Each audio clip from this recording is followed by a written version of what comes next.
राशिद, राशिद अब खा लो नहीं तो सारे खिलौने छीन लूंगी। आकर राशिद, थप्पड़ पड़ेगा जोर से अब।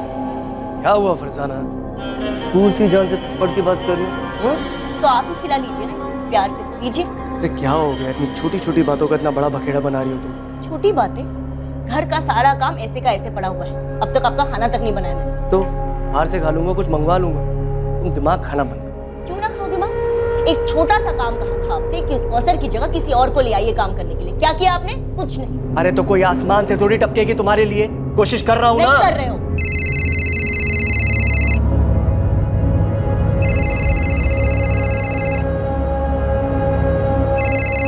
अरे बशीर क्यों फोन कर रहा है अभी?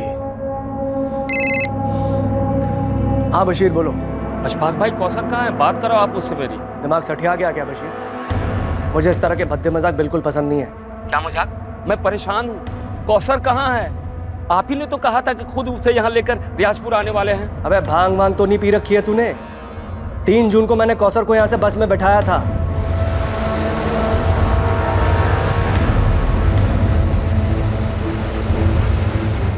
और ईद के 1 दिन पहले वो रियाजपुर पहुंच गई थी।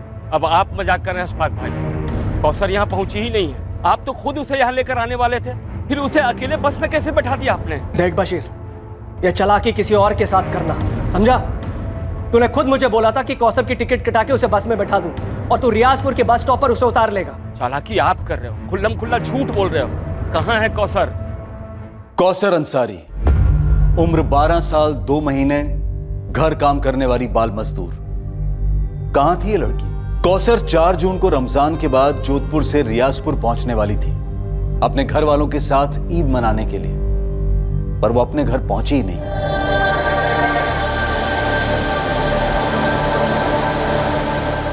कौसर अंसारी की कहानी दिल को झकझोर देने वाली दास्तां है। एक ऐसा रोंगटे खड़े कर देने वाला हादसा जो देश के कई हिस्सों में कई लड़कियों के साथ आए दिन होता आया है और इस वक्त भी हो रहा है।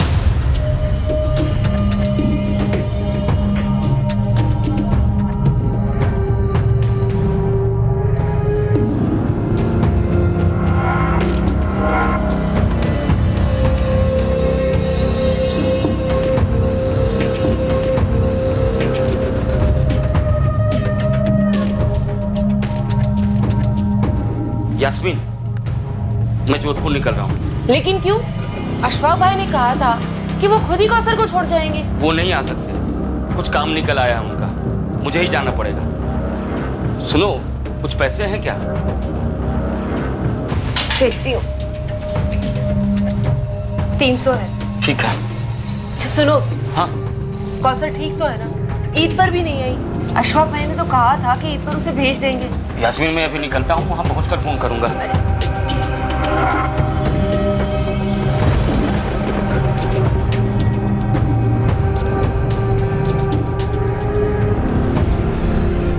बस अब यही बाकी रह गया, वो बशीर आकर यहाँ अपना रोना देगा। अरे जो कर रहा है करने दो साले, 1 नंबर का लालची इंसान। अगर ज्यादा नौटंकी करी ना उसने, सीधा पुलिस में दूंगा उसे। चलो मैं चलता हूँ, लेट हो रहा है, शाम को मिलता हूँ।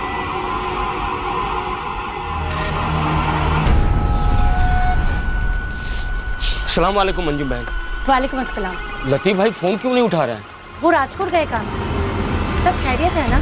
अब परेशान लग रहे। अब क्या बताऊं, वो अशफाक भाई कह रहे हैं कि उन्होंने कौसर को 3 जून को ही गाड़ी में बिठा दिया था। वो घर नहीं पहुंची अभी तक? ऐसे कैसे बच्चे को अकेले भेज दिया? वही तो लतीफ भाई से बात करनी है। ये अशफाक में आके आसार कुछ ठीक नहीं लग रहे हैं।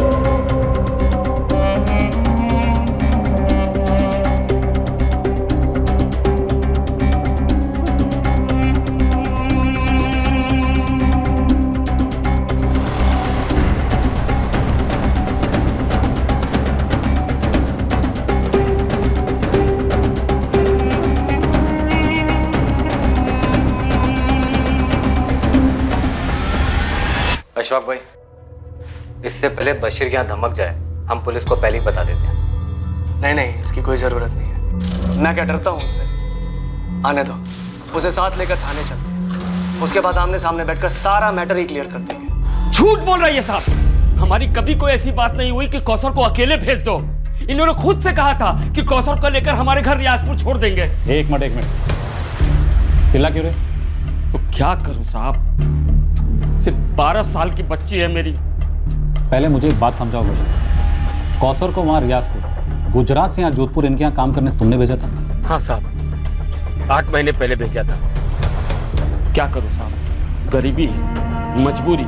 महीने के आखिरी में बच्चों को पानी पिलाकर सुला रहा था, तो मैंने सोचा कि कम से कम कौसर को तो भरपेट खाना मिलेगा, साथ में पैसे भी। इनके साथ कांटेक्ट कैसे हुआ? हमारे मोहल्ले में कॉन्ट्रैक्टर है लतीफ भाई।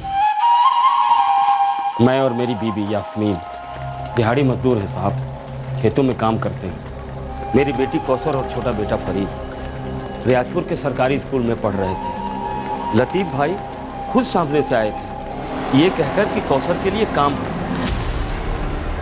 अरे बशीर। जी लतीफ भाई। ऐसा है, जोधपुर की ना एक पार्टी है, 3 साल का उनका बच्चा है। उस बच्चे की देखभाल के लिए उन्हें कोई चाहिए, तुम्हारी कौसर जैसी। क्या बोलते हो? लेकिन लतीफ भाई, कौसर तो खुद अभी बच्ची है। बशीर, शरीफ लोग हैं, यूं ही मुलाकात हुई तो जिक्र निकला। बहुत ज़्यादा काम नहीं है, आराम रहेगा। महीने के 15,000 तक देने को तैयार हैं। 15,000? हाँ 15,000, 2 ईद की छुट्टियाँ और बोनस अलग से।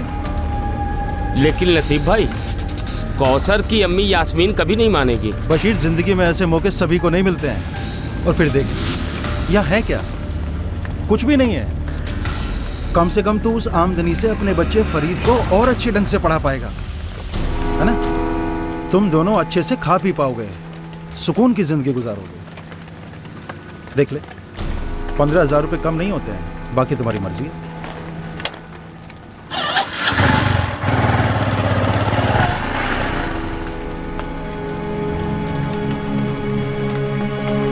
ना, मैं नहीं जाने दूंगी कौसर। अरे वो भी जोधपुर, इतनी दूर, बच्ची है अभी वो। अरे वो सब ठीक है, लेकिन कौसर उतनी छोटी भी नहीं है, 12 साल की है। अच्छा एक बात बता, जब फरीद 3 साल का था और हम दोनों बाहर काम करने जाते थे तो उसे कौन संभालता था? कौसर ही ना। वो बात अलग है, मैं कौसर को नहीं भेजूंगी। सोच यास्मीन, 15,000 मिलेंगे, इस पैसे से हम क्या कर सकते हैं? फरीद को आगे भी पढ़ा सकते हैं। अच्छा एक बात बता, हम दोनों मिलकर कितना कमा लेते हैं? और कौसर का क्या? हाँ, वो अभी से काम करेगी, उसकी पढ़ाई का क्या? अरे नहीं, वो लतीफ भाई ने कहा है, वो जो अशफाक भाई है ना, वो कौसर को रात के स्कूल में दाखिला करवा देंगे। और सुन, पढ़ाई का सारा खर्चा भी वही उठाएंगे। मेरा दिल नहीं मान रहा। देखो यास्मीन, कौसर को तो अपनी जिंदगी संभालनी ही है, तो अभी से क्यों नहीं? और वैसे हम लोग भी जो जिंदगी जी रहे हैं उसे जिंदगी थोड़े ना कहते हैं। देखो, अल्लाह ने एक मौका दिया है, हम जज्बाती होकर उसे गवा नहीं सकते। मान जाओ यास्मीन, मान जाओ।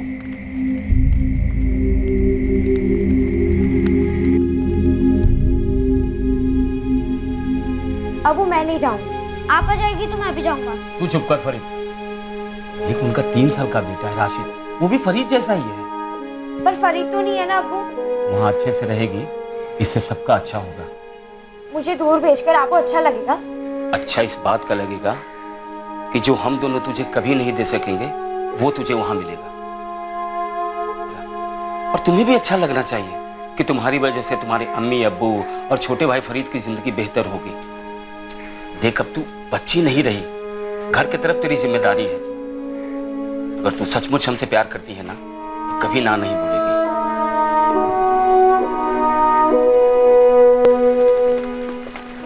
ना कहना आपा, कहोगी ना? वो लोग सिर्फ तुमसे काम करवाएंगे, तुम्हें बिल्कुल अच्छा नहीं लगेगा, रोना आएगा, तुम्हें हमेशा हमारी याद आएगी और हमें तुम्हारी। मत जाना, मैं कह दे रहा हूँ। चलो, बच्ची तो ना समझ है, लेकिन तुम्हें बेअक्ल होने की जरूरत नहीं है। वो तो लतीफ भाई हम लोगों के हमदर्द हैं, इसलिए 1 दिन का समय और दिया है मुझे। अब हम और देर नहीं कर सकते हैं, समझी? अरे मेरी बात सुन रही हो कि नहीं? सुन रही हूँ, पर मेरा दिल नहीं मान रहा। दिल होता ही है पत्थर रखने के लिए। तुम मना कर रही हो, इसलिए बच्ची भी नानुकुर कर रही है। समझाओ उसे कि महीने के 15,000 क्या होते हैं। किसी भी तरह मनाओ उसे। अगर हम लोगों ने ये मौका छोड़ दिया तो जिंदगी भर पछताना पड़ेगा।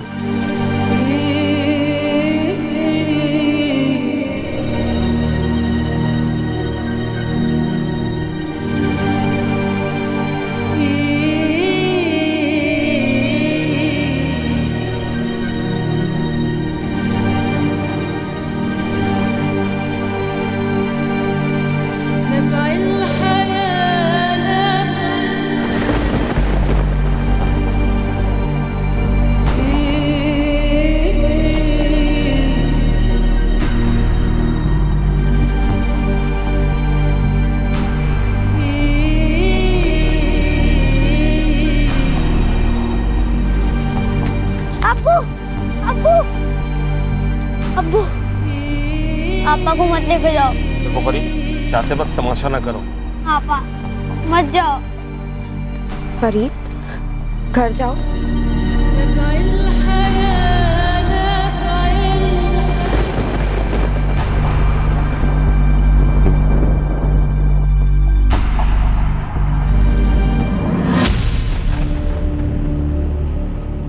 एक बात बताऊं को सर, अभी ऐसा मुंह लटकाए हुए है ना तुम, देखती जा। जब तू ईद की छुट्टी पर घर वापस आएगी तो 2 ही दिन में अपने अब्बू से बोलेगी मुझे जोधपुर वापस जाना है। अरे वही तो कब से समझा रहा हूँ लतीफ भाई।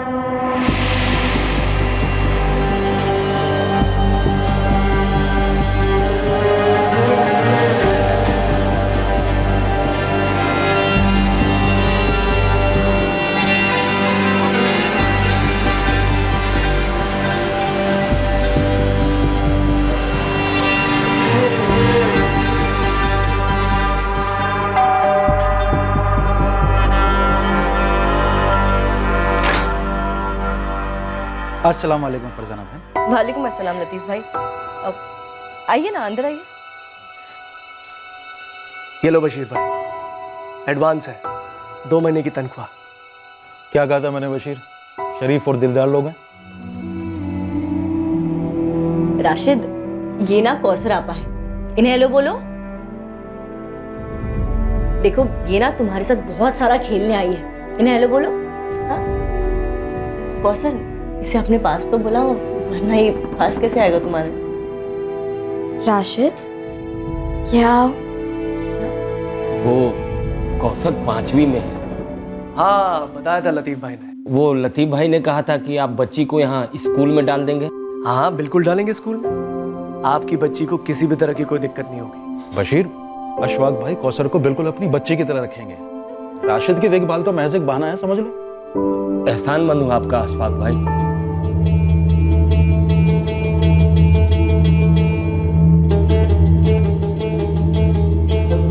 एक गरीब आदमी की बच्ची सिर्फ 12 साल की एक अमीर आदमी के घर में उसके छोटे बेटे की देखभाल के लिए काम पर रखी जाती है। यह हमारे देश के शहरों में आम है। आर्थिक कठिनाइयां न जाने कितने ही बच्चों को वक्त से पहले बड़ा होने पर मजबूर कर देती हैं।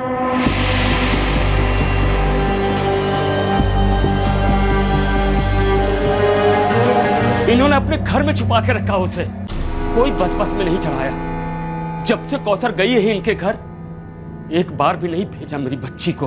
हाँ सर, इसकी बेटी कौसर मेरे यहाँ काम पर थी, बहुत खुश थी हमारे साथ। ये लोग भी बहुत खुश थे। पहले दिन ही इसे 2 महीने की पगार एडवांस में दे दी थी। सर सब कुछ सही चल रहा था, फिर पिछले हफ्ते इसका फोन आता है मेरे पास। ईद का चांद 2 दिन दूर है अशफाक भाई।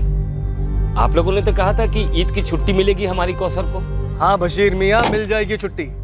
ये बताओ कब आ रहे हो लेने कौसर को? अरे मैं कैसे आऊँ अशफाक भाई, वैसे भी ईद के कारण 2 दिन की दिहाड़ी गंवानी पड़ेगी। देखो बशीर, इस समय हमारा भी काम काफी टाइट चल रहा है, तो एक काम करो, इस बारी कौसर को ईद यही मनाने दो। ईद खत्म होने के बाद मैं उसे खुद आके गाँव छोड़ जाऊँ। नहीं नहीं नहीं नहीं, ईद तो हमारे साथ मनाएगी। वैसे भी कई महीने हो गए उसे देखे हुए। तो बशीर मियाँ तुम ही बताओ फिर कैसे किया जाए। एक काम करो अशफाक भाई, आप कौसर को जोधपुर से रात वाली बस में बिठा दो।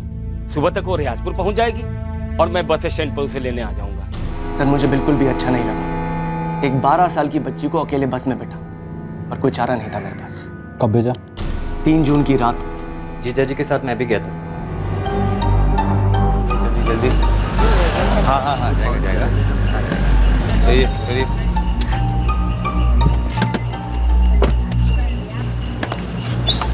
सामने बैठाइए आप। आप आइए। कौसर के हाथों मैंने बतौर ईदी खाने की चीज़ें और काफ़ी सारे तोहफे भी भेजे थे, उसके और उसके भाई फरीद के लिए। जब तक बस चल नहीं पड़ी, मैं और कासिम वहाँ से हिले तक नहीं। ये देखिए सर, टिकट की कॉपी भी लाया हूँ।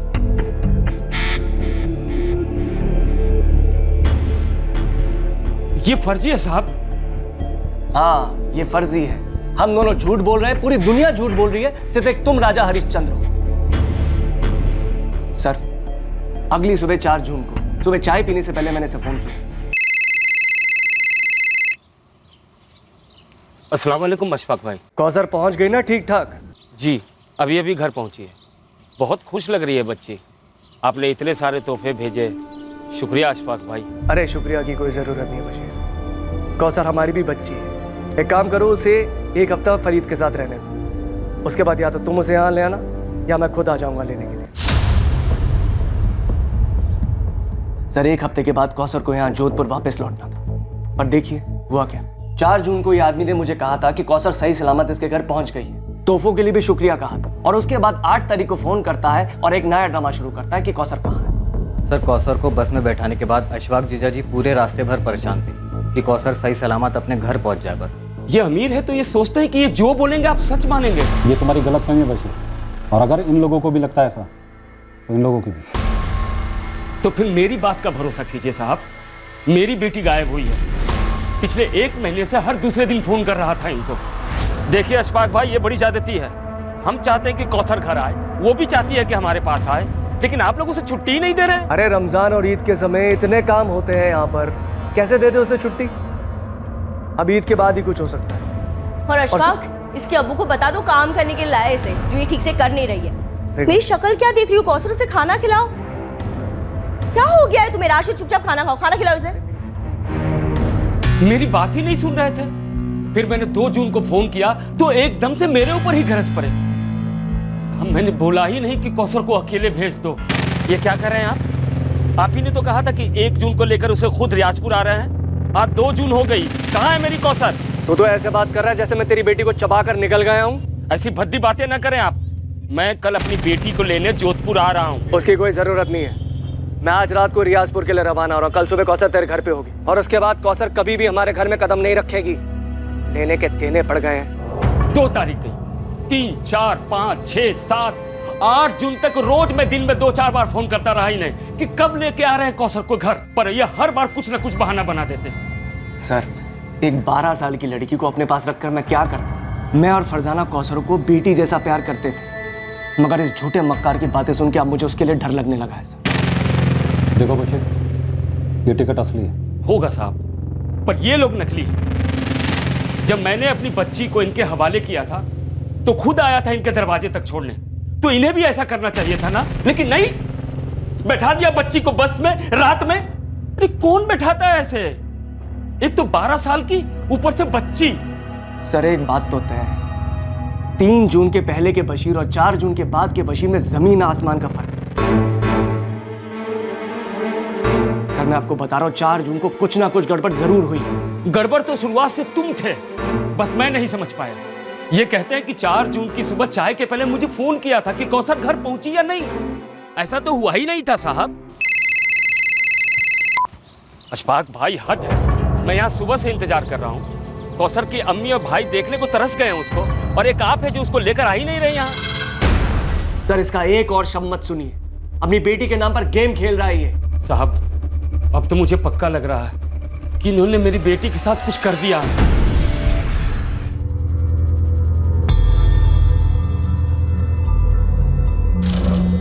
फरजाना, फरजाना जी।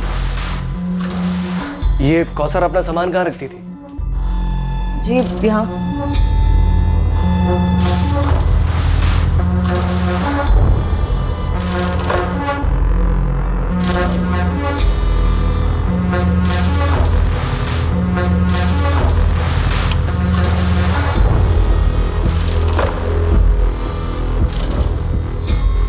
देखिए, कुछ नहीं है वहाँ।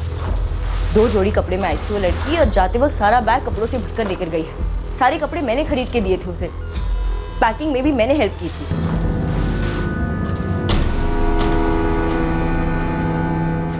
सर, बाकी के कमरों में भी कुछ नहीं मिला। तो फिर मेरी बच्ची कहाँ है? अरे हमें क्या पता, तुमने ही कुछ किया होगा उसके साथ। सगा बाप हूँ, भूलिए मत। तो फिर इसने ये कैसे कह दिया? क्या 4 जून को कौसर ठीक ठाक रियाजपुर पहुंच गई थी? साहब मैंने कहा ही नहीं था। तुम दोनों में से कोई तो एक झूठ बोल, लेकिन फिक्र मत करो, सच तो हम बाहर निकाल ही लेंगे। लेकिन फिलहाल अभी सबसे पहले उस बच्ची को तलाशना जरूरी है जिसकी उम्र सिर्फ 12 साल है। मेरी बच्ची? हाँ, तुम्हारी बच्ची, जिसे तुमने सोने का अंडा देने वाली मुर्गी बनाना चाहा। और आपके बच्चे की आया, जो खुद एक बच्ची थी। एक बात याद रखो आप दोनों, हम इस मामले की तह तक जाएंगे और सच का पता लगा के रहेंगे, लेकिन सबसे पहले कौसर को ढूंढना जरूरी है।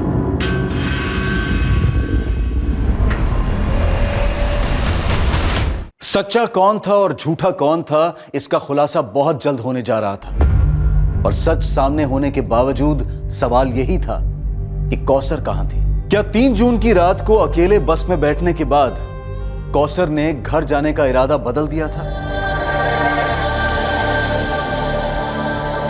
या क्या वो वाकई अपने घर पहुंची थी? इस केस की सच्चाई, कौसर की मानसिक हालत से जुड़ी थी, जो कि अशफाक करीमी के घर में रहते हुए पैदा हुई थी। पर इस वक्त कौसर कहां थी? कौसर से बात कराइए मेरी।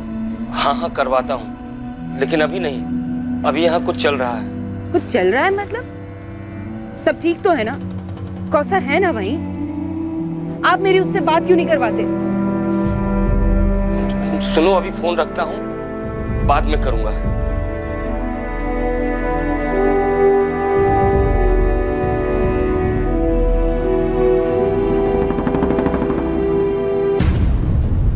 कितना दूर है इसका घर? बस आने वाला होगा। लीजिए, आ गया सूर्या। नमस्ते साहब। सूर्या, 3 जून को अहमदाबाद जाने वाली बस में तू कंडक्टर था? हाँ साहब, क्या हुआ? उस बस का जो ड्राइवर था वो कपिल है, अभी ड्यूटी पर है। तो जैसे ही आएगा मैं आपके पास भिजवा दूंगा। अभी से ले जाता हूँ। चल सूर्या। कहाँ साहब? चलो।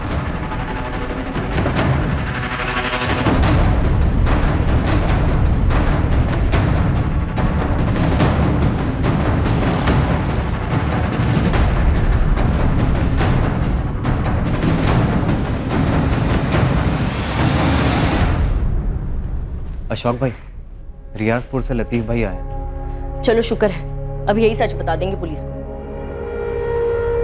क्या बवाल खड़ा करके गई है ये लड़की? मैं तो कहती देखो फरजाना, तुम भड़कोगे नहीं, अब शांत रहोगे। वैसे मैं काफी परेशान हूं, इस समय नहीं।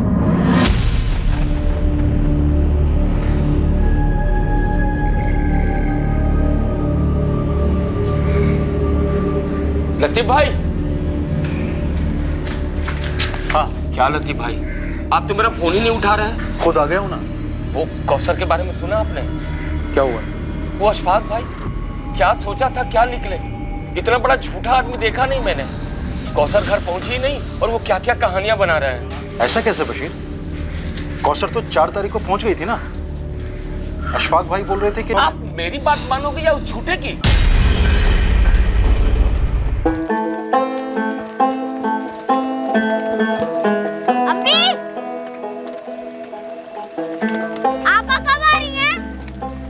बेटा, तेरे अब्बू से ठीक से बात नहीं हो पाई। मैं पूछ रहा था, आपस से बात हुई?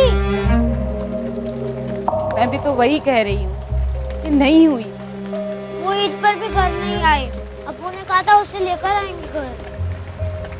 कुछ समझ नहीं आ रहा वहाँ चल क्या रहा। बताओ तो सही, कहाँ ले जा रहे हो आप मुझे? अरे बैठ जा, चुपचाप बैठ, समझे? मेरी बेटी कहाँ है? तुम्हारे साहब ने कहा था उसे ढूंढ निकालेंगे। तेरी बेटी का पता अगर कोई बता सकता है ना, वो तू है, बशीर अंसारी। समझा? बैठ।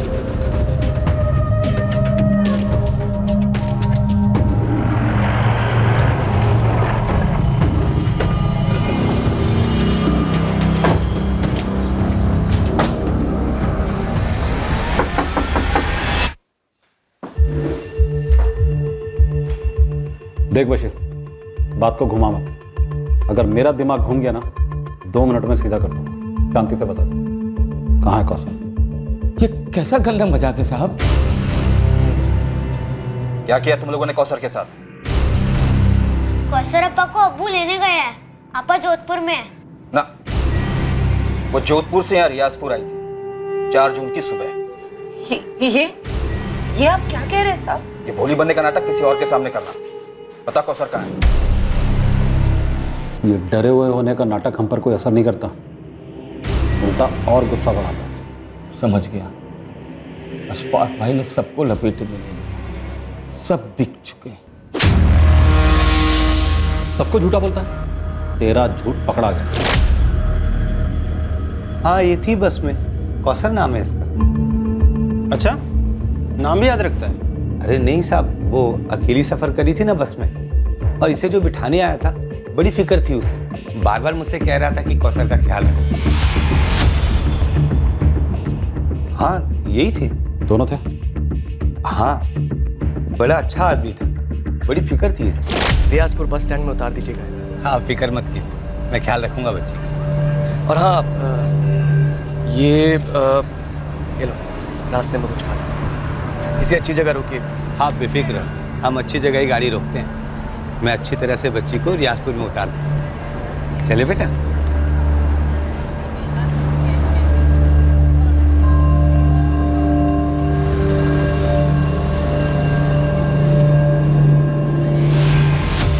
रास्ते में नाश्ता करवाया, नजर थी मेरी बच्ची पर, और फिर रियाजपुर बस स्टॉप में इसका बाप लेने आया था।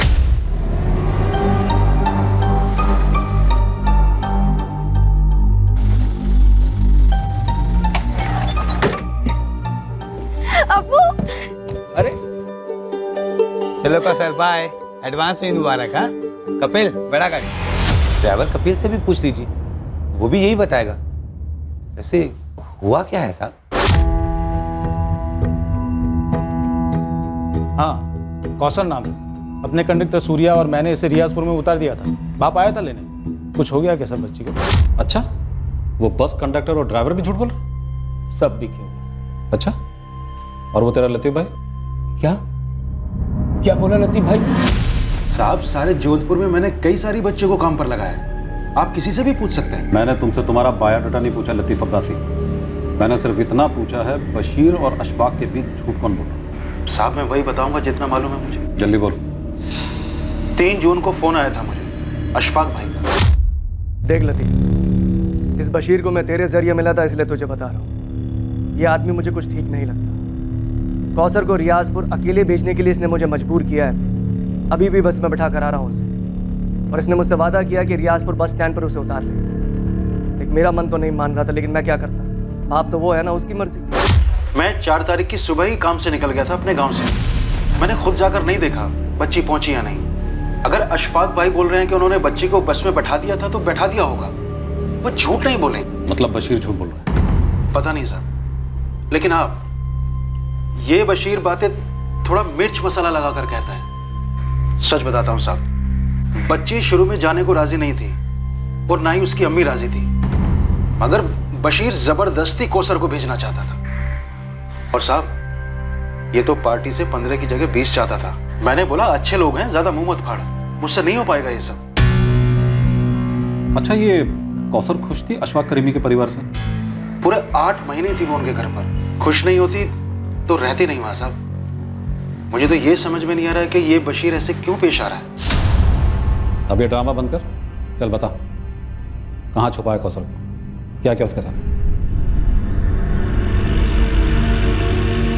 इस तरह चुप रहने से केस खत्म नहीं हो जाता, लंबा चलता है और तकलीफ बढ़ती जाती है। मुंजाल, अब इस बशीर की बोलती बंद हो गई है। लेकिन सर यास्मीन ने तो एक ही रट लगा रखी है कि कौशल घर आई ही नहीं। मुझे लगता है फैमिली ने लड़की को कहीं छुपाया या गायब करवाया, और अशफाक करीमी से पैसे हटने का प्लान था इनका। मैंने कौसर की मिसिंग कंप्लेंट दर्ज कर दी। तुम एक काम करो, इस बशीर के पीछे 2 आदमी लगा, ये हमारी नजर के बाहर नहीं जाना चाहिए। मुझे लगता है साले ने ही कुछ किया है।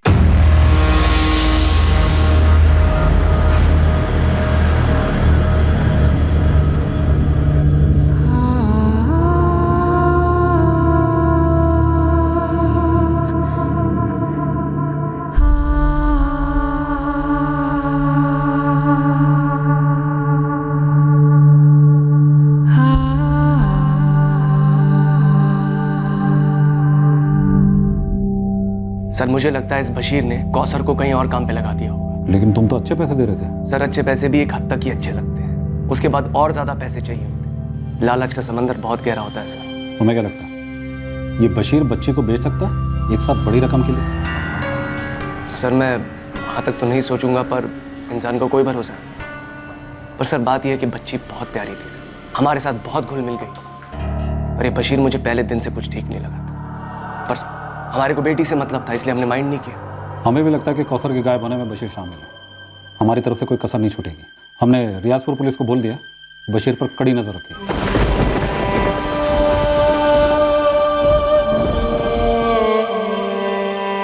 सब क्यों कह रहे कि 4 जून को कौसर यहाँ आई थी, और अगर आई थी तो तुम उसे कहाँ ले गए?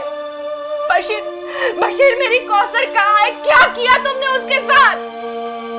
मैं कब से कह रहा था आपा को वहाँ मत भेजो, मत भेजो। आपा कहाँ है अबू? आप कुछ बोल क्यों नहीं रहे हैं? जवाब दो बशीर।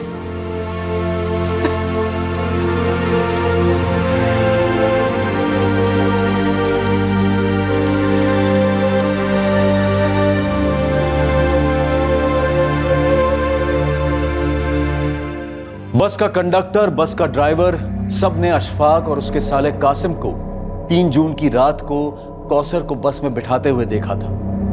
बस के कंडक्टर ने अगली सुबह को रियाजपुर में कौसर को अपने पिता के गले मिलते हुए भी देखा था। कासिम ने पुलिस को टिकट की फोटोकॉपी पेश की थी। लतीफ अब्बासी वो एजेंट जिसने अशफाक और बशीर को मिलवाया था कौसर को लेकर, वो भी अशफाक के स्टेटमेंट का समर्थन कर रहा था और बशीर पर शक। क्या यह मुमकिन है कि एक सगे बाप ने ही अपनी बेटी को गायब करवा दिया था या फिर उसके साथ कुछ कर दिया था? अगर ऐसा था तो क्यों? अब देखना बाकी था कि कौसर का सच सामने कैसे आएगा, और इस इंतजार में केस ने लिया एक और जबरदस्त मोड़।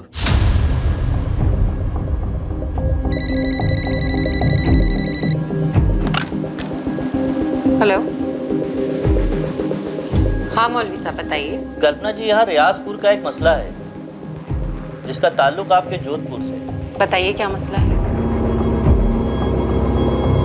एक बच्ची है यहाँ की जो वहाँ जोधपुर में घर का काम करती है। अच्छा, और? कल्पना जी, वो बच्ची गुमशुदा है। अब मौलवी साहब आप जरा मुझे डिटेल में बताएंगे प्लीज।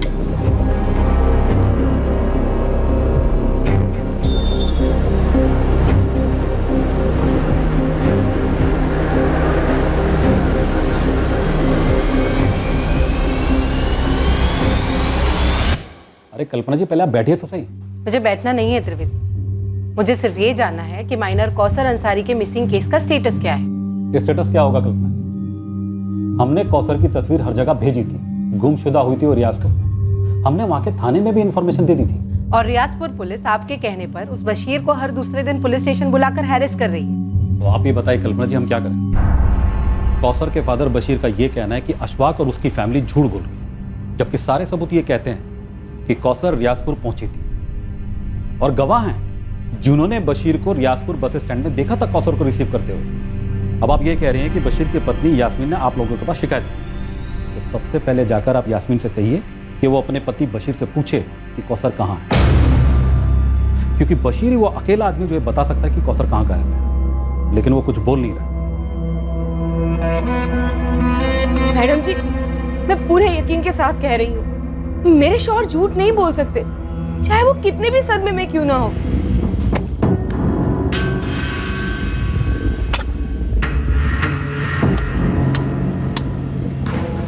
देखो यास्मीन, अभी तक के सारे गवाह और सबूत उसके खिलाफ हैं। और तो और तुम्हारे गांव का वो एजेंट लतीफ अब्बासी,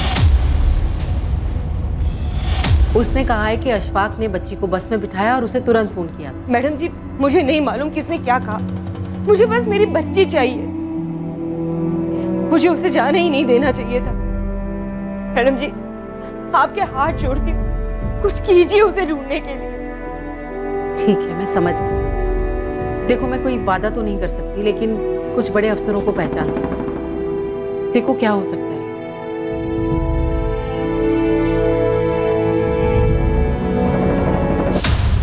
सर, लड़की सिर्फ 12 साल की है। उसकी माँ की हालत बहुत खराब है, काफी लो इनकम ग्रुप है।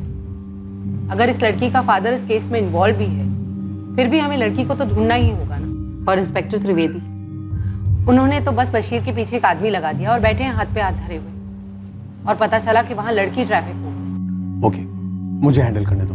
सर प्लीज थोड़ा जल्दी, लड़की को गायब हुए ऑलरेडी काफी दिन हो चुके हैं। हाँ, मैं समझ सकता हूँ कल्पना जी। वैसे मैं भी नहीं चाहूंगा कि पुरानी टीम इस केस की तहकीकात करे। मैं एक नए ऑफिसर का अपॉइंट कर रहा हूँ इस केस की इन्वेस्टिगेशन के लिए।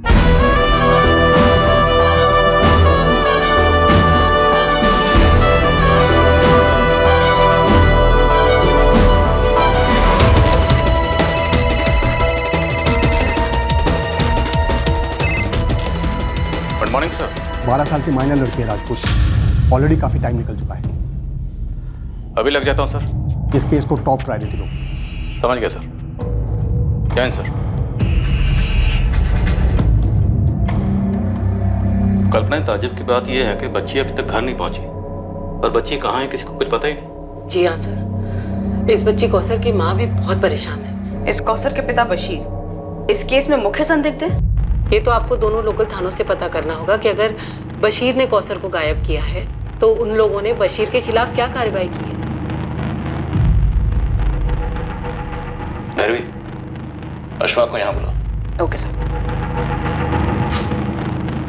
सर, इस बच्ची को जल्दी ढूंढना होगा। ये सिर्फ 12 साल की है। मुझे तो ये समझ में नहीं आ रहा है कि अशफाक ने 12 साल की बच्ची को अकेले कैसे छोड़ दिया, और वो भी ओवरनाइट ट्रिप से।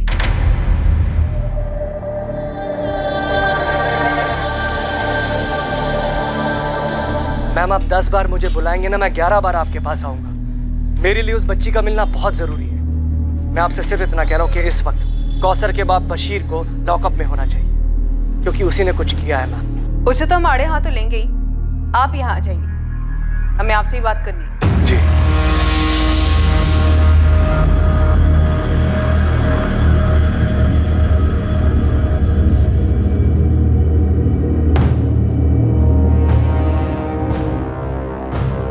बशीर, ये मैं क्या सुन रहा हूँ? तुम्हारी बीवी मौलवी के पास गई और उन्होंने जोधपुर की किसी संस्था से बात की।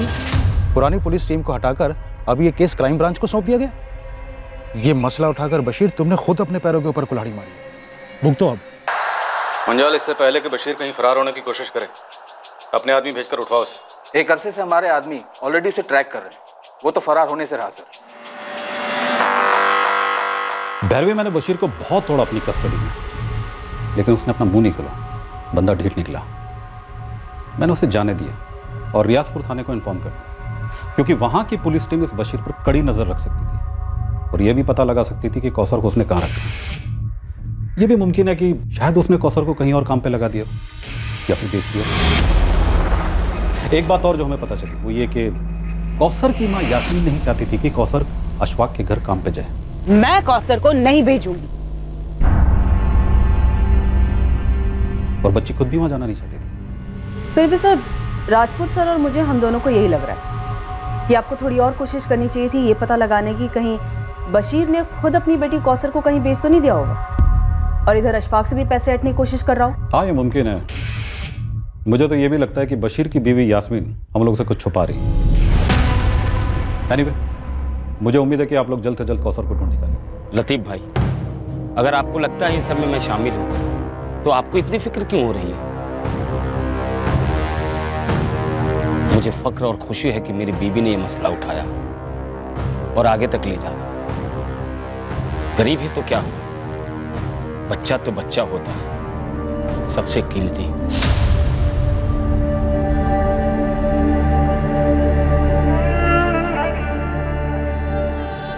क्या पुलिस टीम बदलने से कौसर की तकदीर बदलने वाली थी? क्या उसे ढूंढ लिया जाता? क्या कौसर उस जगह मिलती जहां उसे उसके पिता बशीर ने ही भेजा था, उसकी मां को बिना बताए?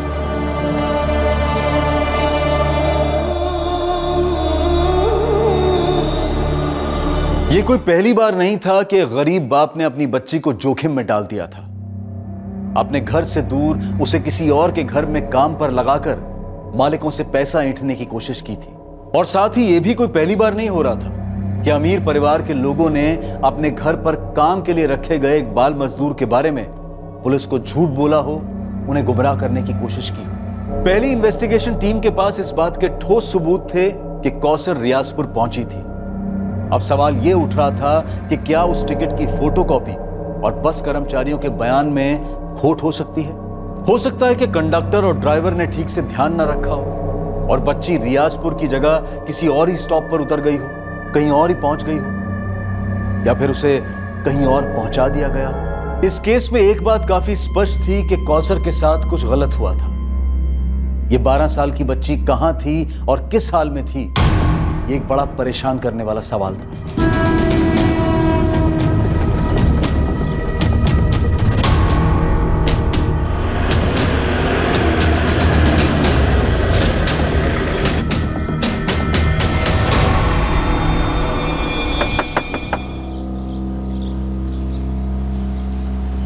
तेरे शौहर को बुला।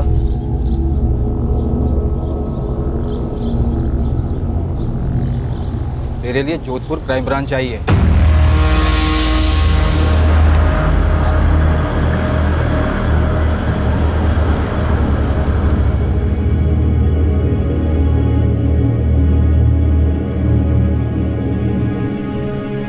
अम्मी, अब्बू ने कौशल आपा को फिर से कहीं दूर भेज दिया। तेरे अब्बू कुछ नहीं बोल रहे बेटा। कहाँ हो गया आपा? पता नहीं। लतीफ, तुम जोधपुर के अशफाक भाई को अच्छी तरह जानते हो। खुदा के लिए सच सच बताओ, क्या उन्होंने कौसर को वाकई यहाँ रियाजपुर भेजा था? दावे के साथ तो नहीं कह सकता हूँ, पर बहुत ही शरीफ लोग हैं। मुझे लगता है बशीर कुछ छुपाने के लिए उन पर झूठे इल्जाम लगा रहा है। क्या छुपाने के लिए? यास्मीन वैसे भी खुश नहीं थी कौसर को जोधपुर भेजकर, इसलिए मुझे लगता है बशीर ने उसे कहीं और काम पर लगा दिया।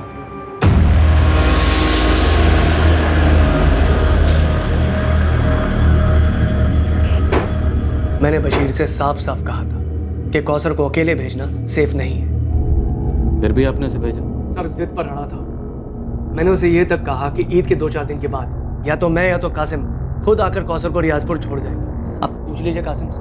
बिल्कुल सर, अगर उसका बाप अड़कर नहीं बैठता तो अशफाक भाई उसे कभी अकेले नहीं भेजते। लेकिन ईद जितनी आपकी थी उतनी कौसर और उसके घर वालों की भी थी, तो आप उसे ईद के बाद ही क्यों भेजना चाहते थे? क्योंकि सर काम की वजह से मेरे पास बिल्कुल भी टाइम नहीं, इसीलिए मैंने बशीर से कहा कि तुम खुद आओ और अपनी बेटी को लेके जाओ यहाँ जोधपुर से, लेकिन उसने भी यही कहा बिजी हूँ, नहीं आ सकता। लेकिन फिर भी 12 साल की लड़की को ऐसे अकेले, वो भी रात की बस? सर बशीर मेरी जान खा रहा था कौसर को भेजने के लिए, इसीलिए मेरे पास कोई चॉइस नहीं थी। मैंने ईदी के तौर पर उसे काफ़ी सारे तोहफों के साथ बस में बैठाया था। मैंने कंडक्टर से भी कहा था कि इसका ध्यान रखना। अब आप बताइए मैं और क्या करता। वो आपके घर पे 8 महीने थी ना? जी। तो इन 8 महीनों में आपने उसे एक बार भी अपने घर क्यों नहीं जाने दिया? क्योंकि सर उसने कभी भी छुट्टी नहीं मांगी, बहुत खुश थी हमारे साथ। मेरा बेटा राशिद अभी भी मुझसे पूछता कि कौसर आपा कहाँ चली गई। सर सच बताऊं तो मुझे कभी भी भनक भी नहीं लगी कि बशीर ऐसा नहीं। मुश्ताक, तुम्हारी टिकट की रिसीट पे पैसेंजर का नाम और नंबर क्यों नहीं है? मैडम छोटी सी ट्रैवल एजेंसी है, सस्ते टिकट है। हमारे ज़्यादातर पैसेंजर वो मजदूर टाइप होते हैं। मतलब अब कहाँ सबके नाम, नंबर और एड्रेस नोट करता रहूँगा। अगर नोट किया होता तो आज कौसर को ढूंढने में हमें काफ़ी मदद मिल गई होती। मैडम मुझे थोड़ी ना पता था कि ऐसा कुछ होने वाला है। मेरे बस ड्राइवर और कंडक्टर भी पहले वाले पुलिस से बोले थे कि इन्होंने लड़की को ठीक ठाक रियाजपुर उतार दिया था और बस स्टॉप पे लड़के के बाप भी उसको लेने आया था।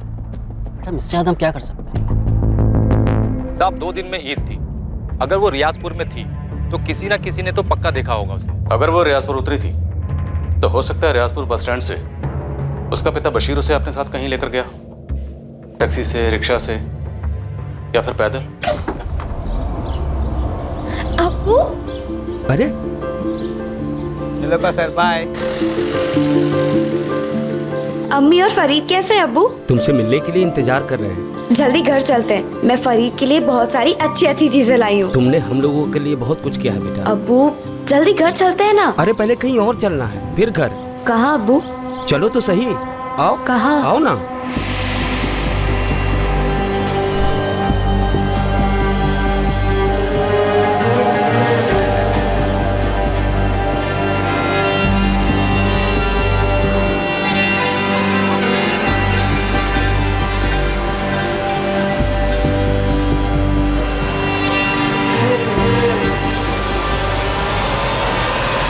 ऐसा भी क्या गुस्सा था कौसर को जो उसे मार ही डाला और अशफाक से पैसे भी निकलवाने चाहे?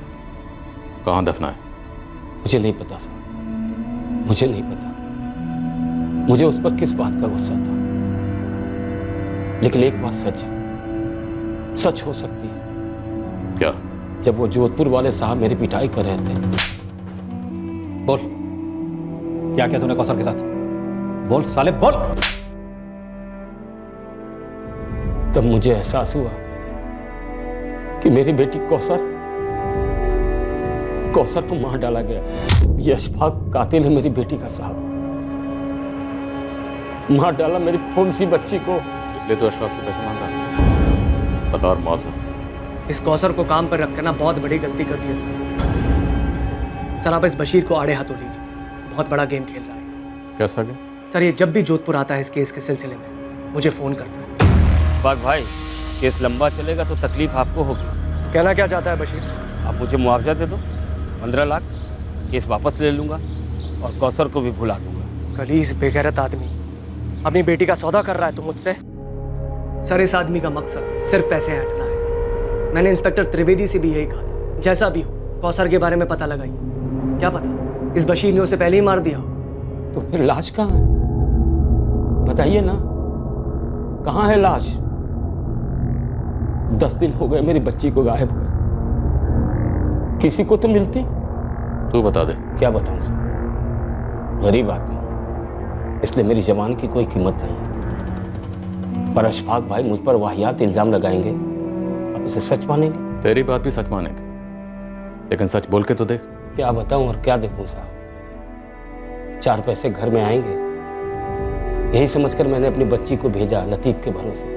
अब वही लतीफ मुझ पर उंगली उठा रहा है, ऊपर से कहता है बशीर कि ये सब बड़े पुलिस वाले के पास चला गया। तुम्हें बहुत तकलीफ होगी, हो रही है साहब, हो रही है, क्योंकि सारी दुनिया समझती है कि मैंने अपनी कौसर के साथ कुछ कर दिया। तेरे हिसाब से पूरी दुनिया झूठी है। वो बस कंडक्टर, उसका कहना है कि जोधपुर से अशफाक ने कौसर को बस में चढ़ाया था और अगले दिन सुबह रियाजपुर बस स्टैंड से तू कौसर को लेने भी आया था। उस बस कंडक्टर की तुमसे क्या दुश्मनी? वो झूठ क्यों बोलेगा? पैसा बोलता है सर।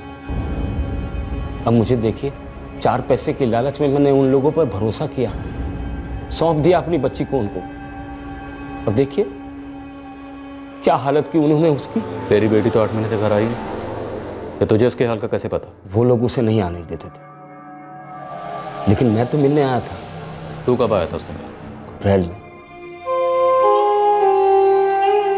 बेचारी की क्या हालत थी, बहुत उदास थी। उसके पहले 5 महीने सिर्फ फोन पर बात हुई और हर बारी लगता कि बच्चे कुछ छुपा रहे हैं। और बता बेटा, तेरा स्कूल शुरू कर दिया उन लोगों ने? अब्बू, वो आप कब आ रहे हैं यहाँ? जल्दी आऊंगा, लेकिन तुमने जवाब नहीं दिया। सब ठीक है अब्बू, अच्छा रखती हूँ, खुदा हाफिज। मैं कुछ नहीं चाहती। आप कल सुबह की पहली बस से जोधपुर जाएंगे, बस। अरे मैं तो बस ऐसे ही कह रहा था कि वो थोड़ी उदास है, हो सकता है आसपास लोग होंगे वहाँ, इसलिए वो कुछ नहीं बोल रही होगी। नहीं, पहले आप जाके अपनी आंखों से खुद देखिए, थोड़ी सी भी गड़बड़ लगे ना तुरंत वापस ले आइएगा।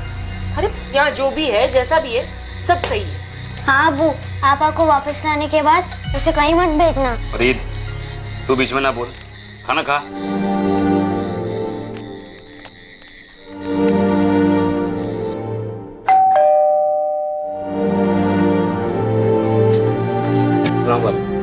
अरे बशीर, एकदम अचानक से? जी बस रहा नहीं गया, बुलाइए ना कौसर को। रुको बुला।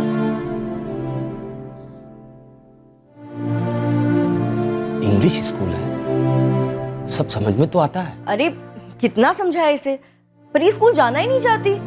पर बात तो ये हुई थी कि कौसर अच्छे स्कूल में दाखिल होगी। हाँ एडमिशन हुई थी, पर 1 हफ्ते बाद इसने जाना ही बंद कर दिया।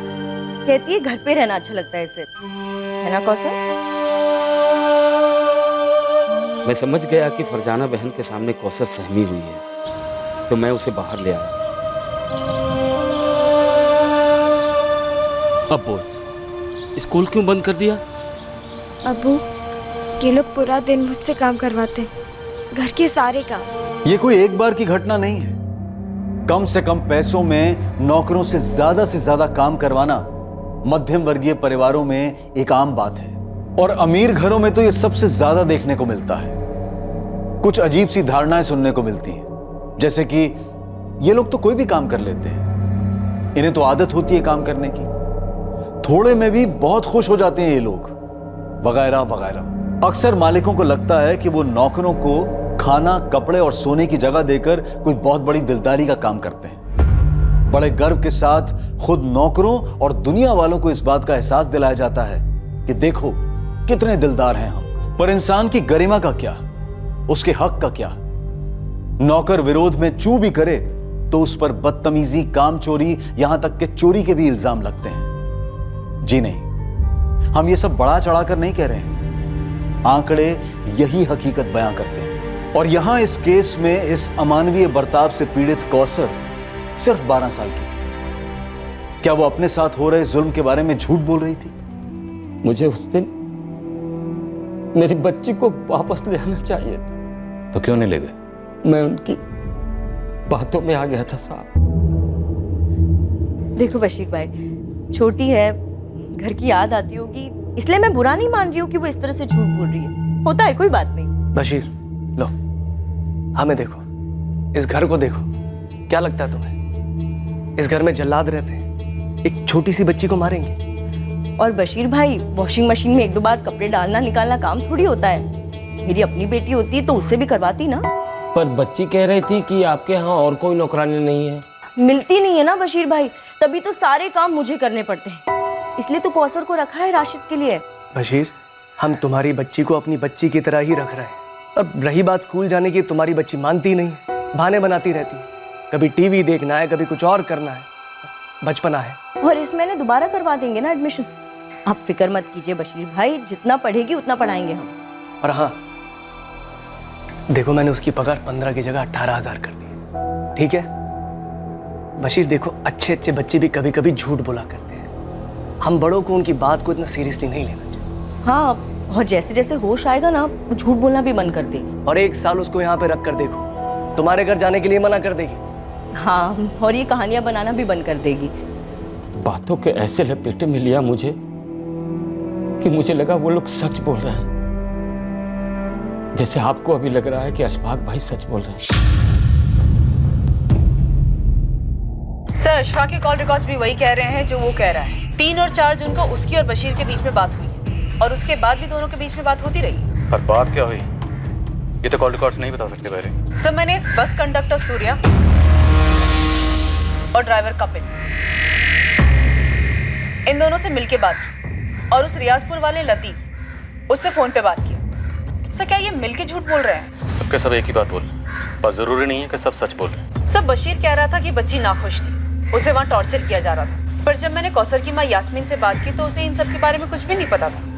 ये आप क्या कह रही है?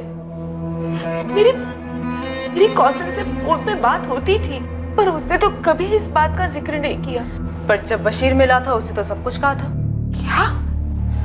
यास्मीन, ये बात बहुत अजीब है। बशीर ने तुमसे ये बात क्यों छुपाई? अल्लाह जाने। यास्मीन दरअसल पुलिस की पहली टीम और अब क्राइम ब्रांच, दोनों की तहकीकात इस तरफ बढ़ रही है कि बशीर काफी कुछ छुपा रहा है। मम्मी, याद है जब अब्बू आबा से मिलकर लौटे थे तब उन्होंने कहा था वो तो वहाँ बहुत खुश है। यास्मीन,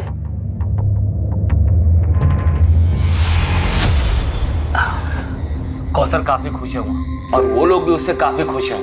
और स्कूल सब बढ़िया चल रहा है। गए तो ले ही आते ना। अरे पगले, सिर्फ मिलने गया था, ऐसे कैसे काम के बीच में ले आता? कुछ ही दिनों के लिए ले आते। तरस गई हूँ उसे देखने। मैं भी। थोड़ा इंतजार करो, ईद हमारे साथ ही मनाएगी कौसर।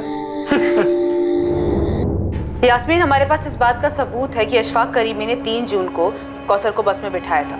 वो रियाजपुर पहुंची भी थी और बशीर उसे वहां लेने भी गया था। ऐसा कैसे हो सकता है? अब वो इतना झूठ नहीं बोल सकते। तो फिर कितना झूठ बोल सकते हैं बेटा, बताओ। यास्मीन, तुम्हें कभी ऐसा नहीं लगा कि बशीर तुमसे काफी कुछ छुपा रहा है? नो, मुझे नहीं लगता बशीर झूठ बोल रहा है।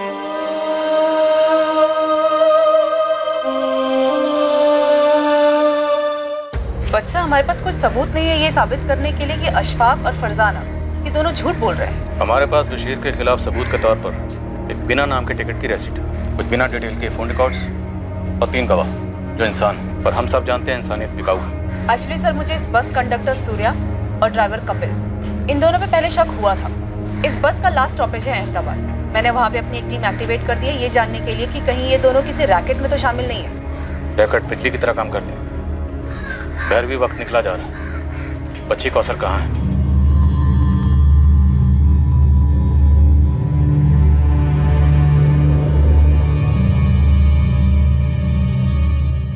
बच्ची की शिकायतों के बावजूद फरजाना और अशफाक ने बशीर को मना लिया होगा, और अपनी मजबूरी के चलते बशीर ने भी खुद को समझा लिया होगा कि सच बोल रही है, और उसकी बेटी कौसर बड़ा चढ़ा के बात कर रही है। जैसे अमीरी घमंड को जन्म देती है, वैसे ही गरीबी सेल्फ डाउट का दलदल है। I am sorry sir, but आप इस केस को अमीरी और गरीबी के चश्मे से देख रहे हैं, जो शायद इस केस की हकीकत ना हो। हकीकत एक ही है बहरी, पैसा। पैसे से बड़ी कोई रियलिटी नहीं। पैसा कुछ अमीरों को एक फीलिंग देता कि वो कुछ भी खरीद सकते, सच्चाई को भी। और गरीबी इंसान को इतना मजबूर कर देती है कि एक छोटी बच्ची पूरी तरह से एक्सप्लॉइट हो जाती है, फिर भी उसे घर वापस नहीं ले जाएगा। अगर अप्रैल में उसे वापस भेज देते ना तो बेकार की टेंशन नहीं होती। तुमने अगर राशिद का ध्यान ठीक से रखा होता ना तो वो लड़की इस घर में होती ही नहीं। वाह, तुमने तो बहुत हेल्प की ना मेरी, सारे कामों में बहुत हाथ बटाया तुमने। मेरे पास कोई और काम तो है नहीं, पैसे तो पेड़ पे उगते हैं ना। अशफाक, बच्चे संभालना कोई बच्चों का खेल नहीं है। एक दिन बच्चे का काम और घर का काम करके देखो, फिर बात करना। और वैसे भी अब तक तुम नई नौकरानी अरेंज नहीं कर पाए हो और बात कर रहे हो इतनी। अरे नौकर नौकरानी टिकेंगे कैसे? हमारे घर में हालत देखी क्या करके रखती हो, मशीन की तरह रखती हो उनको, पूरा निचोड़ देती हो। इस झमेले में फंसे ना हम, सिर्फ तुम्हारी वजह से फंसे। सिर्फ मेरी वजह से? हाँ, तुम्हारी वजह से। तुम्हारी वजह से बशीर हमारा खून पी रहा है। और एक ये तुम्हारा निकम्मा भाई, एक काम ठीक से नहीं होता इससे। हाँ, अब तो तुम इस पर इल्जाम लगाओगे, खुद को बचाओगे ना? हाँ कासिम बोल। अशफाक भाई, ये नई पुलिस टीम लियाकत और शमशेर को उठा के ले गई है पूछताछ के लिए। उन्हें क्यों? मैं क्या जानूं अशफाक भाई, लेकिन कुछ ज्यादा ही फुदक रही है ये नई टीम। तो वो दोनों अभी कस्टडी में है? हाँ, ये गफूर आया है, उसने बताया कि उनको उठा के ले गए। क्या हुआ? अरे होना क्या है, बैंड बज रहा है हमारा।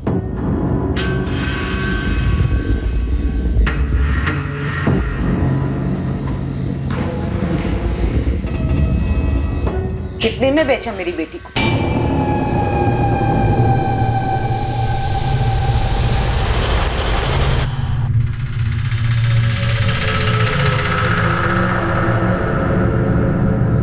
हम लोग एक जहन्नुम से निकले थे। अगर कौसर को घर ले आता ना तो हम फिर से वही लौटते। समझे तुम दोनों? बिना कौसर के ये घर आपको जन्नत लग रहा है। पैसे तो आ गए पर कौसर तो चली गई। पता नहीं किस तकलीफ में होगी मेरी बच्ची। वो तकलीफ में नहीं थी, यहाँ शहजादी बनकर रहती थी। हम लोगों को कुछ तकलीफ नहीं है। पहले वो लोग मुझ पर इल्जाम लगा रहे थे कि मैंने कौसर के साथ कुछ कर दिया है, जो कि सरासर झूठ है। और अब उसी झूठ को तुम लोग सच तो ये है कि कौसर को उन्होंने भेजा ही नहीं। मुझे पता नहीं कि वो इस वक्त कहाँ है। मैं तो खुद चाहता था कि वो ईद पर घर आए। मैंने तो एक अच्छी नौकरी समझकर वहां रखा था उसे, और पता नहीं उन लोगों ने क्या कर डाला उसके साथ। पैसे वाले कुछ भी कर सकते हैं, कुछ भी। मैडम, हम कैसे बता सकते हैं अशफाक भाई घर में क्या चलता है? हम तो उनके यूनिट के कारीगर हैं। मैं तो कभी उनके घर तक नहीं गया हूँ। अशफाक करीमी ने हमसे बताया कि कौसर को उसे रियाजपुर खुद ड्रॉप करने के लिए टाइम नहीं था, वो बिजी चल रहा था। तुम्हारी यूनिट का काम कहाँ चल रहा था? उसके वर्कर्स को उठा और पूछो कि ऐसा भी बिजी काम कहाँ चल रहा था, जिसकी वजह से उसने 12 साल की बच्ची को अकेले बस में भेज दिया, वो भी रात की बस से। सर, आप सिर्फ अशफाक पे इतना गहरा शक कर रहे हैं? हाँ भैरवी, क्योंकि मुझे गहरा शक है कि कौसर उस रात बस में नहीं थी। सर, हो सकता है अशफाक ने बस में बिठा दिया हो और रास्ते में उसके साथ कुछ हो गया हो। वो महज 12 साल की थी, गरीब घर से थी, लेकिन वो खुश नहीं थी।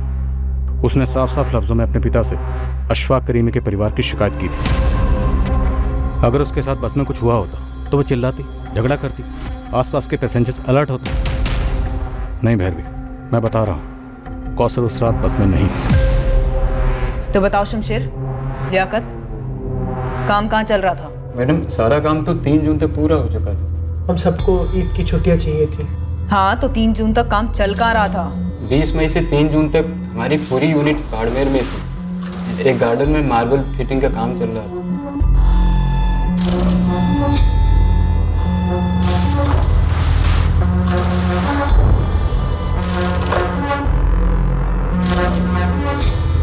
पार्टी अशफाक भाई की खास थी। हम पूरी ताकत लगा रहे थे ईद के पहले काम पूरा करने की। हमने 2 तारीख तक सारा काम निपटा लिया था। तो अशफाक करीमी ने हमसे झूठ बोला कि उसके पास कौसर को रियाजपुर ड्रॉप करने का टाइम नहीं था।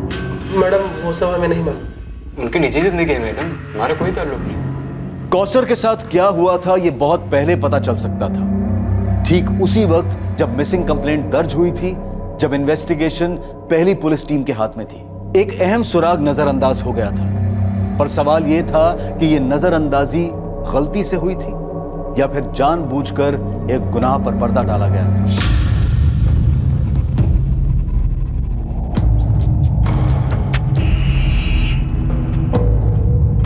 Good afternoon sir. Good afternoon sir, हमने तरीके से इन्वेस्टिगेशन की और इस नतीजे पर पहुंचे कि बशीर इन्वॉल्व है। फिर पता नहीं आप कौन से कवरअप की बात कर रहे हैं। लॉजिक, अगर एक बाप अपनी बेटी के साथ कुछ गलत कर देता है तो इतना शोर क्यों मचाएगा? सर, उसी लॉजिक से मैं आपसे पूछता हूँ, जब एक बेटी अपने बाप से साफ साफ कहती है कि उसे घर वापस ले जाओ, ये लोग उसकी जान ले रहे हैं, तो उसे वापस क्यों नहीं ले जाता? मजबूरी, गरीबी, हमारे देश में नहीं तो नहीं। सर, आप उस लालची बशीर के आंसुओं पर जा रहे हैं। सबूतों का क्या, गवाहों का क्या, बस के कर्मचारी, उसी के गांव का लतीफ, मतलब सभी ने बशीर के खिलाफ स्टेटमेंट दिया। स्टेटमेंट होता है त्रिवेदी, सच कब से होने लगा?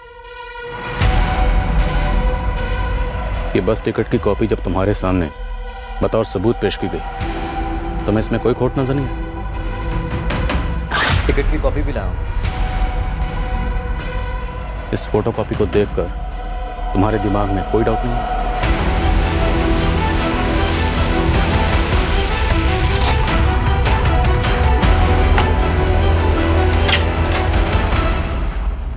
लतीफ अब्बासी, जोधपुर क्राइम ब्रांच तुमसे कुछ बात करना चाहती है। किस बारे में सर? 3 जून की रात को अशफाक ने तुम्हें कॉल किया था ना? हाँ किया था। उसी बारे में बात करनी है, चलो।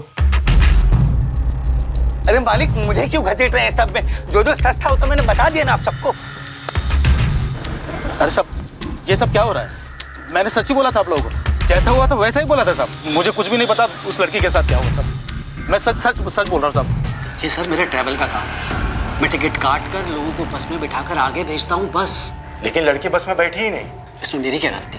तो तेरे ड्राइवर और कंडक्टर ने कौन से हिसाब से बोला कि वो बस में चढ़ी और रियाजपुर जाके उतरी? अब सर ये तो आप ये लोगों से जाकर पूछिए ना। इसीलिए तुझे लेके जा रहा हूँ, तेरे सामने पूछूंगा। चलो। त्रिवेदी, घिन आ रही है पूछने में, पर मजबूरी है। कितने में सौदा हुआ था अशफाक के साथ? सर, आप मुझ पर बेबुनियाद आरोप लगा रहे हैं। घिन तो उस बाप को आनी चाहिए जिसने अपनी बेटी की जिंदगी को पैसों की खातिर दांव पे लगा दिया। तुमने क्या किया उस जिंदगी को बचाने के लिए? ढूंढ के नहीं लिया कौसर को? पता क्यों नहीं किया कि 12 साल की मासूम जिंदगी के साथ क्या हुआ है? आओ उस्मान। सर, बच्ची रियाजपुर कभी पहुंची ही नहीं। बीच रास्ते में उतारी गई? शायद बस में कभी चढ़ाई भी नहीं गई। लेकिन बस के ड्राइवर, कंडक्टर सबका स्टेटमेंट कि बच्ची बस में चढ़ी थी और अगले दिन रियाजपुर बस स्टैंड से बशीर उसे कहीं ले गए। नामुमकिन है सर। रियाजपुर बस स्टॉप पर एक गवाह नहीं मिला है जो ये कह सके कि हाँ उसने बच्ची को देखा। और आखिरी बस स्टॉप अहमदाबाद, मेरे लड़के बोले किसी ने लड़की को नहीं देखा। बहुत फोटो घुमाई, एक टिप तक नहीं मिली। ये बस टिकट की कॉपी मुझे पहले दिन से खटक रही है। कोई मामूली से बस टिकट की फोटो कॉपी क्यों कराई? सबूत के लिए ना सर, कि उसने पैसेंजर के लिए टिकट खरीदी है। पर सबूत की जरूरत क्यों महसूस हुई? क्या उसे पहले से पता था कि लड़की के साथ कुछ हो सकता है और उसे पुलिस के सामने सबूत पेश करना पड़ेगा कि उसने झट से किया? सर, उसे आभास हुआ होगा कि बच्ची को वो बस में अकेले बिठा रहा है, तो उसके पास प्रूफ होना चाहिए। नो वेरी, उसे कोई आभास नहीं। उसने जो करना था कर दिया, और ये टिकट बाकायदा प्लानिंग के तहत खरीदा गया ताकि वह साबित कर सके कि बच्ची बस में चढ़ा दी गई थी। अगर ऐसा हुआ हो तो इस प्लान में उस बस का कंडक्टर, ड्राइवर, ट्रैवल कंपनी का मालिक और वो रियाजपुर वाला लतीफ सब शामिल होंगे। ये सवाल तुम्हारे दिमाग के रडार में आए नहीं त्रिवेदी? सर, जो सवाल मुझे ज़रूरी लगे मैंने पूछे दोनों पार्टी। त्रिवेदी बच्ची का कत्ल हुआ, मालूम है, और मेरा अनुमान गलत नहीं होगा। ये बात तुम्हें भी मालूम थी। बाढ़ में टीम गई है वहां पर। मुझे लगता है बच्ची की लाश को वहीं ठिकाने लगा गया।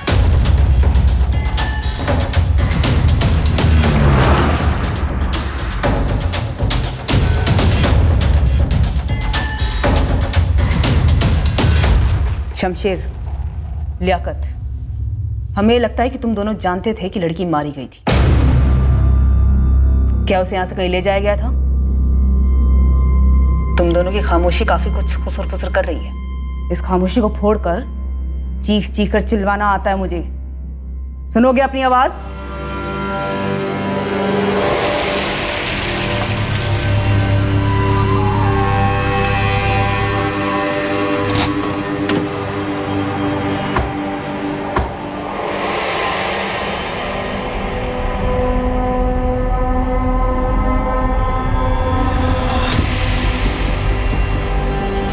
लोगों को एक मार्बल रिप्लेस करना है, बाकी कासिम संभाल लेगा। समझे तुम लोग? चलो। देख कासिम, सब कुछ ठीक ठाक होना चाहिए, बाद में कुछ भी बाहर नहीं आना चाहिए। मैं सब देख लूंगा।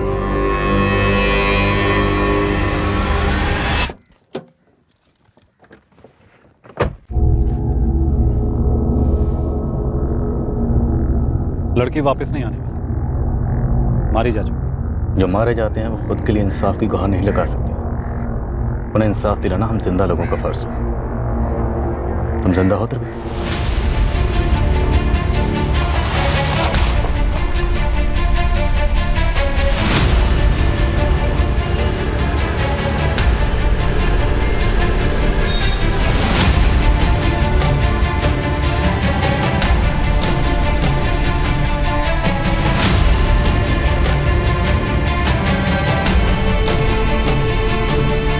कौन है आप लोग? Crime branch, Jodhpur. बता शमशेर, कहाँ है कौसर?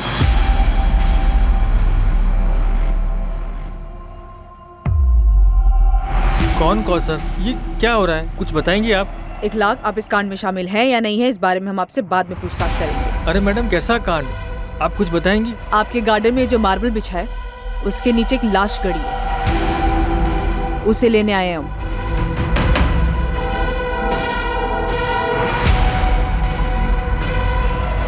ये सही है, इसी को रिप्लेस करेंगे।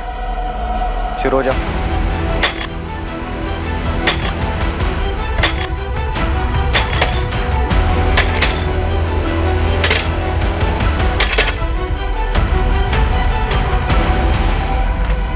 मैडम, मैं और मेरी बीवी तो उस वक्त घर पर ही नहीं थे जब ये सब कुछ हुआ।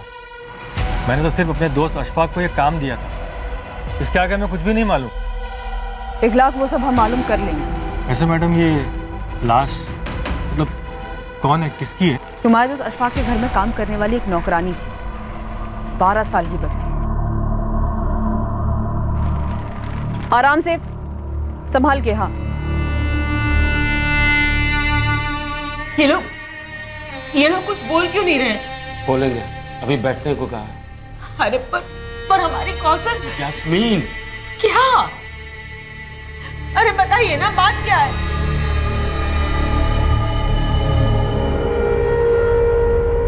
मैडम, आपको दिखाई नहीं दे रहा है मेरे बच्चे की क्या हालत हो रही है? बच्चे के लिए कुछ चीज चाहिए तो बता दीजिए, मंगवा देंगे। और अगर आपके कोई लेडी रिश्तेदार है तो उसे भी बुलवा लो। लेडीज रिश्तेदार? क्यों? देखिए, मुझे अपने शौहर से बात करनी है। कहाँ है वो? बुलाइए उन्हें। इतनी आसानी से मारकर दफना दिया बच्ची को? सर, मैं मारना नहीं चाहता, पर उसने मुझे मजबूर किया और मैं फंस गया। एक 12 साल की गरीब बच्ची ने ऐसा क्या किया था? जिद पर अड़ गई थी। नहीं नहीं नहीं, मुझे इस घर में रहना ही नहीं है। ये भी खत्म और तेरी सारी शिकायतें भी खत्म। यहाँ भी मैं जिम्मेदार हूँ। हाँ, मैंने कहा था मार डालो इसे। तो और क्या करता मैं? तुम्हें मार देता या खुद को मार डालता? जिस तरह हमारी मार्बल की फैक्ट्री में इलेक्ट्रिक कटर की आवाज होती है ना, मेरे घर में रोज वैसी आवाजें होती। एक तरफ फरजाना की बकवास हो रही, दूसरी तरफ इस कौसर का रोना था। बस उस रात दिमाग घूम गया मेरा। सर उस रात तो मैं वहाँ था भी नहीं। अशफाक भाई ने फ़ोन किया, बोले ऐसा ऐसा हुआ है, अब क्या करें? देखिए राजपूत साहब, मैं आपके साथ मोलभाव नहीं करूंगा। आप जो रकम बोलेंगे उस पर डन करूंगा। कैश चाहिए, ज्वेलरी चाहिए, जो चाहिए बताइए। तुम्हारा बच्चा बशीर और यास्मीन तुमसे तुम्हारा बच्चा मांगे तो जान के बदले जान। सर वो लड़की अब नहीं रही, ठीक है ना? कौन सा उसके घर वालों पर पहाड़ टूट गया, उल्टा खाने वाला एक मुंह का मुंह है। तुम दोनों भी नहीं रहोगे ना तो तुम्हारे घर वालों पर भी कोई पहाड़ नहीं टूटेगा, बल्कि इस धरती का बोझ कुछ कम होगा।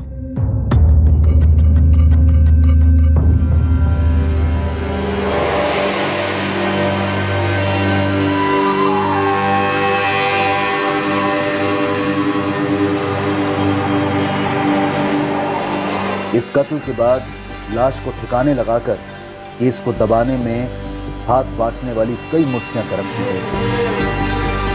भरपूर पैसा खर्च किया गया था इस झूठी कहानी को रचने में कि कौसर जिंदा थी और घर भेजी गई थी। आना नहीं चाहिए किसी को, लेकिन अगर पुलिस आई पूछने तो तुम दोनों को मालूम है क्या बोलना और उस पर अड़े रहना। सब सेट है भाई, लेकिन एक बात है जो मुझे अभी सूझी। क्या? वो रियाजपुर वाला लतीफ अब्बासी। तुम्हें बोलना कि तुमने रियाजपुर में कौसर को देखा था बशीर के साथ। सवाल ही नहीं उठता अशफाक भाई, ये तो बहुत बड़ा झूठ हुआ, बुरा फंसूंगा। कैसे? मियाँ ईद का टाइम है, अगर मैं ये कहूँ कि मैंने देखा है, मेरे अलावा तो और किसी ने नहीं देखा होगा। लेकिन हाँ, एक काम हो सकता है। क्या? जल्दी बोलो। आज रात को आप मुझे फ़ोन कीजिए और बोलिए कि आपने बच्ची को बस में बैठा दिया है। मैं पुलिस के सामने यही सब बोलूँगा। झूठ के इस दिए को जलाए रखने के लिए पैसों का भरपूर तेल पिरोया गया था। सभी एक आवाज में कह रहे थे कि कौसर जिंदा है, जबकि सब जानते थे वो मारी गई है।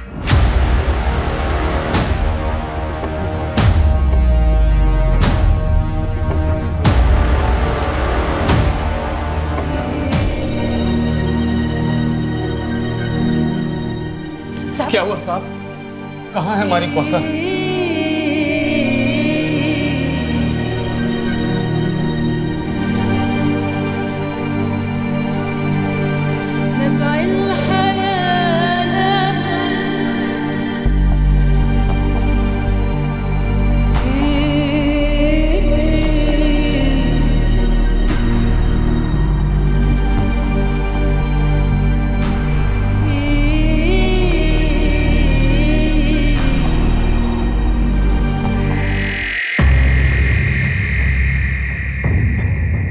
माँ बाप ने आइडेंटिफाई किया सर, कौसर अंसारी ही है। चार्जशीट में एक भी लूप होल नहीं रहना चाहिए, मैक्सिमम सजा दिलानी है इन्हें। बास्टर्ड्स, कैसे? आई मीन 12 साल की बच्चे के साथ कोई कैसे ये सब कर सकता है? सर आई स्ट्रांगली फील कि इंस्पेक्टर त्रिवेदी ने कवर अप किया। हालांकि अभी इस वक्त उनके खिलाफ कोई डायरेक्ट सबूत तो नहीं है, पर सर इस केस को दबाने के लिए इतने लोगों की मुट्ठियां गर्म करी तो ये इम्पॉसिबल लगता है कि इंस्पेक्टर त्रिवेदी जो इस केस के मेन इन्वेस्टिगेटिंग ऑफिसर थे, उन्हें घूस ना दी गई। मैं उसके खिलाफ एक डिपार्टमेंटल इंक्वायरी ऑर्डर करता हूँ। अगर कुछ भी मिले ना उसके खिलाफ, चार्जशीट में उसका भी नाम जोड़ देना।